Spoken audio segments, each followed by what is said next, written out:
Muy buenos días, bienvenidos a un nuevo vídeo de este canal de Benitibet. Espero y deseo que estéis disfrutando y aprendiendo de los tesoros en las escrituras que encontramos. El último vídeo hablamos acerca de cuál es nuestra ofrenda al Señor, cuáles son nuestros sacramentos preparados para Él, para llevarles cada domingo y ofrecérselo. Y hoy vamos a hablar algo parecido y muy interesante a la vez, cómo el perdón y la redención se aplican en nuestra vida. Juan 14:6, Jesucristo enseñó: yo soy el camino, la verdad y la vida, nadie viene al Padre sino por mí. Nadie viene al Padre es sinónimo de decir, nadie es salvo sino por mí. Él es el camino, Él es la verdad. Muchas veces hablamos acerca de la expiación y lo dejamos así, tal y como he dicho yo la frase, y olvidamos lo más importante que es Cristo. Realmente, la expiación nos salva. El templo nos salva. Las escrituras nos salvan. Y me diréis, ¿cómo? Sí, quien salva es Cristo. La expiación de Cristo. Por medio de Cristo, las ordenanzas son salvadoras. Las palabras, las escrituras son las palabras de Cristo. ¿Por qué? Porque Él es el camino, la verdad y la vida. Él es el principal, Él es el protagonista. Y muchas veces olvidamos ponerlo como tal. Hablamos, sí, la expiación es la que nos salva de tal y tal y tal. No del todo. Es Cristo quien nos salva, por medio de su expiación y su sacrificio. ¿Cierto?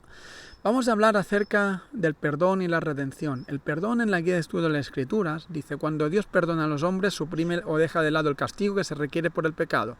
Es decir, cuando Dios nos perdona, suprime el castigo que deberíamos pagar o que se nos requiere por la justicia divina pagar por ese pecado. Dice: mediante la expiación de Cristo, el perdón de los pecados está al alcance de todos los que se arrepientan. Bien, debido al pecado, existen algunas consecuencias cuando pecamos. Está el castigo, como he hablado, que el castigo lo que busca es pagar una deuda por el pecado cometido, un requerimiento de la justicia, y la consecuencia natural, que es el resultado natural de tus decisiones en el presente. Consecuencia, efecto natural de la acción, y consecuencia requerida por la justicia. Hay dos tipos de consecuencia. Y ahora vamos a ver con un ejemplo. Por ejemplo, yo cojo un vaso de agua en la cocina, se me cae. La consecuencia natural de esta acción, o lo tiro, la consecuencia natural de esta acción es que el vaso, al golpear el suelo, se rompa. Es la consecuencia natural de la acción, ¿cierto? La consecuencia requerida por la justicia es que yo pague ese vaso.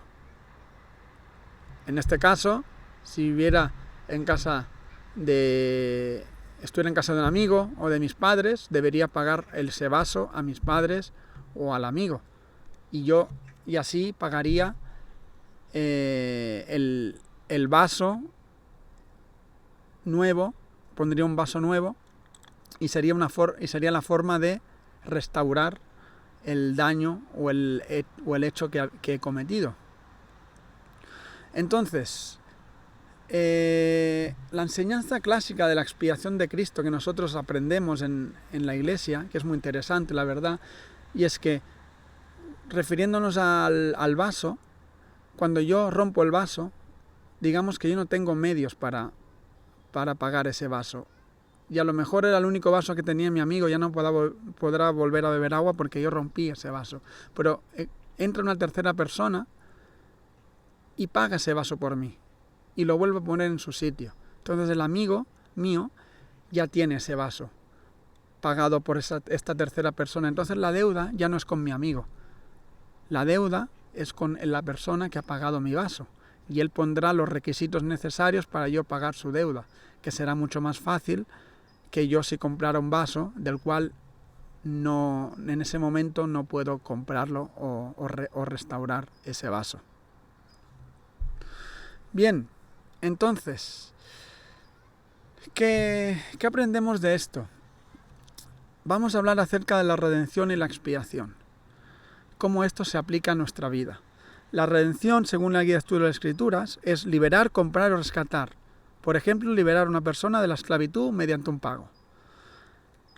La expiación es la reconciliación del hombre con Dios. ¿Por qué separo estos dos términos? Porque no es lo mismo ser redimido que ser perdonado. Ser redimido es la acción de que el Señor paga por mí el pecado que yo he cometido. Y me libera de ese hecho porque Él lo pone en mi lugar. La redención tiene que ver más con la reconciliación con el hombre, con Dios. Es decir, el mismo ejemplo del vaso. El hombre paga el vaso y lo vuelve a poner en su sitio. Mi amigo tiene un nuevo vaso.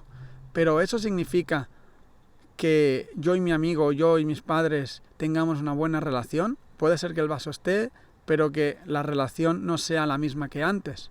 El perdón hace que esa relación con Dios vuelva a arreglarse y vuelva a estar como estaba antes.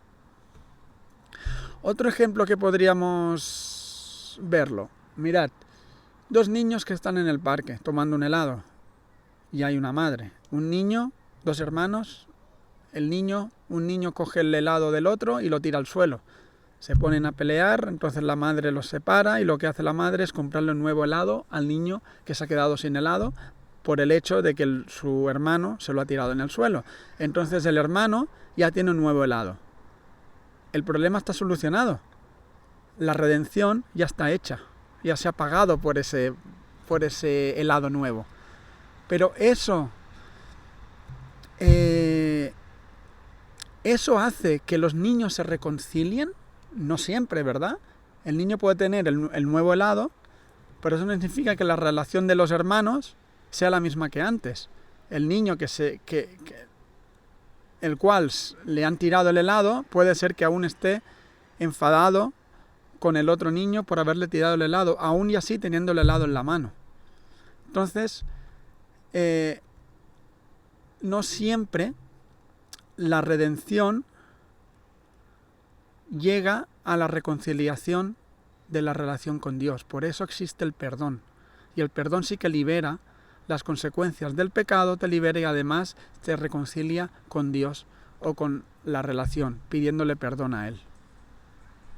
Por eso le pedimos perdón a Dios. Bien, entonces existen tres consecuencias cuando cometemos un pecado o un error. Primera consecuencia, la consecuencia natural, se rompe el vaso. Segunda consecuencia, la consecuencia de la justicia, es que yo pague el vaso, ponga el helado nuevo o tenga que pagar por el error cometido. Tercera consecuencia, una reparación en la relación por haber roto el vaso. No solo que pague el vaso, sino que pida perdón, le diga papá, mamá, hermano, hermana, perdón por haber roto el vaso, perdón por haberte tirado el helado. Ahí están las tres consecuencias que pueden suceder cuando nosotros cometemos un error. La redención, como explicaba, dice la guía de estudio de las Escrituras, se refiere a la expiación de Jesucristo y el hecho de que nos liberó del pecado. Entonces la expiación se divide en dos procesos, perdón y redención. ¿Qué diferencias hay? Perdón es que se logre, que se perdone el pecado, es decir, por ejemplo, que se perdone de haber roto el vaso y restablezca una nueva y sana relación con la persona ofendida. La redención logra que se libre del pecado y de sus consecuencias de la justicia. Esas son las dos diferencias. Entonces no es lo mismo ser perdonado que ser redimido. Tenemos que ser redimidos y perdonados. Redimidos por el Señor y perdonados por el Señor y por Dios. Entonces, como la redención tiene que ver más con la restitución de las cosas y el perdón tiene que ver más con la restitución de la relación con las personas y con Dios. Como cuando se libera un esclavo, como hablamos antes, el ejemplo que daba la Escritura, ¿cierto? Cuando se libera un esclavo se paga por ello. Pero eso no quiere decir que la relación del esclavo con su nuevo amo sea la mejor, ¿cierto? El perdón no paga el rescate de las consecuencias debido a los hechos que hemos cometido. Un ejemplo. un hijo que fuma y es fumador, entonces el padre le invita y se esfuerza para que no fume, le dice que no fume y se esfuerza y hace todo lo posible para que el hijo no fume. El hijo no hace caso y sigue fumando, hasta que un día descubre que tiene cáncer de pulmón y está en el hospital. El padre, como buen padre, va a visitarlo y al estar los dos en la habitación, el hijo se gira y dice: papá, perdón, no te escuché y debí haberte escuchado, lo siento. El padre, con los ojos llorosos, diría: hijo, no te preocupes, estás perdonado. La cosa es, ese perdón del padre convierte los pulmones sanos de su hijo, hace que el hijo recupere su salud y pueda salvarse. No. Hay una consecuencia natural de los hechos que para nosotros son irreparables. Y en este caso, el hijo ha sido perdonado, la relación ha sido restaurada, se ha redimido al hijo, pero hay una consecuencia que existe aún y que no se puede deshacer. Entonces, otro ejemplo. Dos personas, una persona dispara a otra y después se abren dos caminos. La persona que dispara se va a la cárcel, la persona que ha sido disparada ha sobrevivido, va al hospital y se recupera. Al cabo de un tiempo, esa persona que se recupera por amor cristiano va a visitarlo al hombre a la cárcel. Y entonces, cuando está él, le dice: no te preocupes, te perdono por haberme disparado. ¿El perdón del hombre que recibió el disparo paga el rescate del hombre que está en la cárcel? No. ¿Automáticamente ese hombre se le abren las puertas de la prisión porque ha sido perdonado por la persona que disparó? No. ¿Verdad? Entonces, vemos que existen las consecuencias requeridas por la justicia y las consecuencias naturales de una acción que son irreversibles. Es como si alguien salta de un avión sin paracaídas y de repente dice: no, me arrepiento, quiero subir otra vez, dame otra oportunidad. Existe una ley que es la ley de la gravedad, que no conoce de misericordia ni de segundas oportunidades. Vas para abajo. Si tienes el paracaídas podrás salvarte, y si no, ya sabemos cuál va a ser el futuro de esa persona que ha saltado del avión, ¿cierto? Hay una ley que no conoce de misericordia y son las leyes naturales. Entonces, el perdón no repara las consecuencias naturales de nuestros hechos. Para que el perdón sea total, sabemos que hay que pasar por un proceso. El proceso de sentir pesar, el proceso de abandonar el pecado, de confesar nuestros pecados, de restituir el pecado. Debemos perdonar a los demás y perdonarnos a nosotros mismos, y debemos guardar los mandamientos de Dios y ser fieles. Este es el proceso del arrepentimiento. Si este proceso no se lleva a cabo, el arrepentimiento no es completo, ni el perdón puede llegar. Debemos pasar por los pasos del arrepentimiento, como nos enseñan los profetas. Pero la pregunta sería: ¿qué pasa cuando yo no puedo restituir algo? ¿Qué pasa cuando yo no puedo reponer el vaso roto? Cuando no puedo hacer nada para reparar el daño, cuando no puedo tener unos pulmones nuevos, cuando he saltado y no puedo volver a subir al avión. ¿Qué pasa en esas circunstancias donde es imposible como seres mortales restituir el daño o el error cometido? Para llegar al perdón se necesita restituir. Pero ¿qué pasa cuando no podemos hacerlo?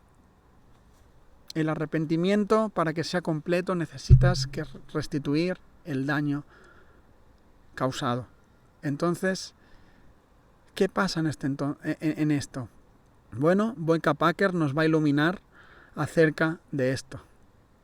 Boyka Packer, en La luminosa mañana del perdón, un discurso muy bueno, él explicó: para obtener el perdón debemos restituir lo que estaba diciendo.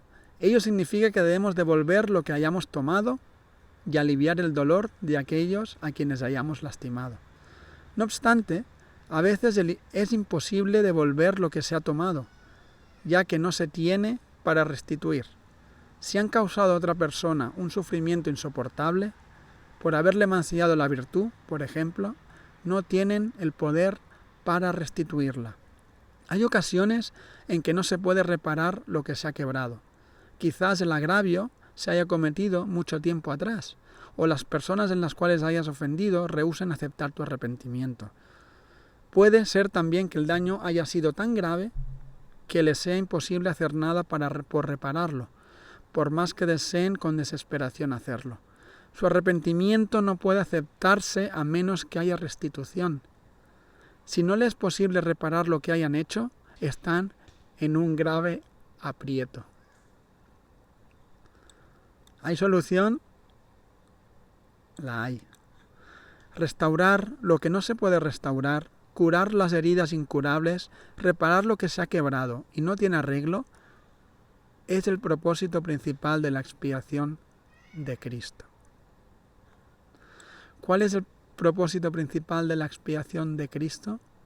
Restaurar aquello que es imposible restaurar. Por eso vino Cristo, por eso Él es el camino, la verdad y la vida.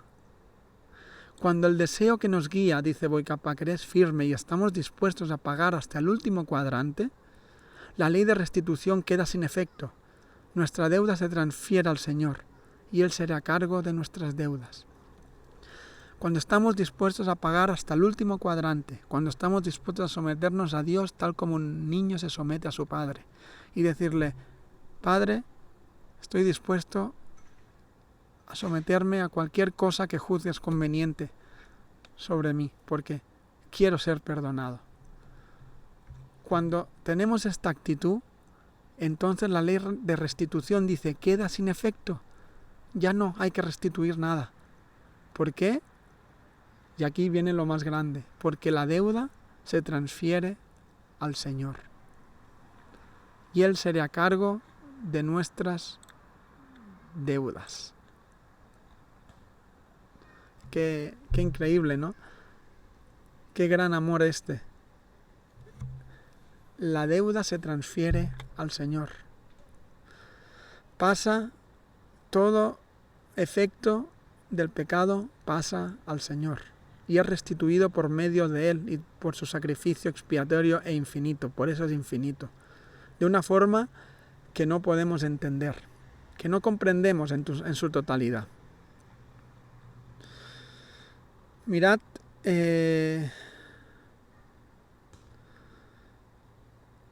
cuando una vez un amigo me comentó que en su misión entrevistó a una mujer en la cual ella, cuando hablaban acerca del arrepentimiento, ella decía que sí, que se había arrepentido y que había cambiado. Y eso estaba muy bien. Pero ella tenía una preocupación extra. Ella decía, yo sé que me he arrepentido y que he sido perdonada, pero eso no quita que yo haya hecho lo que haya hecho, y eso va a estar allí. Y eso no me lo quita nadie. Yo pensé, esta mujer no entiende la expiación de Cristo. Supongamos que tenemos una deuda con un banco que hemos de pagar. Al momento de ir a la cárcel, alguien viene y paga la deuda por nosotros. Entonces yo quedo libre. Pero hay algo que queda sin borrarse, que es, como se llama, el historial crediticio. Es decir, si está pagado, ahora está pagado, pero lo cometí y allí está reflejado la deuda.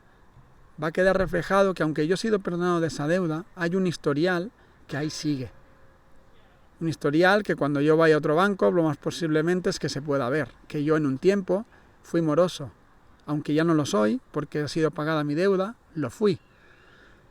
Entonces, ¿qué pasa en este caso?